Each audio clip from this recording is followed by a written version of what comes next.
Alam mo ba na may eroplanong kayang lumipad tulad ng jet, pero kaya ring lumipad pataas tulad ng helicopter? Ito ang V-22 Osprey, isang sasakyang panghimpapawid ng US na inabot ng mahigit 20 taon bago tuluyang napaunlad. Isa ito sa ilang makina sa mundo na literal na kayang magbago ng anyo. Habang nasa himpapawid, ang dalawang malalaking propeller ng Osprey ay kayang umikot pasulong, kaya nitong lumipat mula sa helicopter mode patungong airplane mode sa loob lang ng ilang segundo. Kaya nitong lumipad ng patayo at makalipad ng doble sa bilis ng karamihan sa mga helicopter. Pero nung una hindi naging perpekto ang teknolohiyang ito.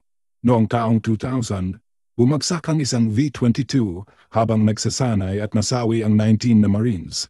Napag-alaman sa investigasyon na pumasok ito sa tinatawag na vortex ring state, nahuli ito sa sarili nitong hangin at nawala ng kontrol.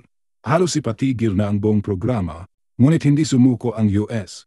Pagkatapos, ng daan-daang pagbabago sa disenyo at hindi mabilang na pagsubok sa paglipad, opisyal na nagsimula ang serbisyo ng V-22 noong 2007. Naging tunay na makasaysayan, ito noong 2015, matapos ang malakas na lindol sa Nepal. Nasira ang mga kalsada, gumuho ang mga paliparan, at hindi na makalapit ang mga helicopter sa mga liblib na baryo.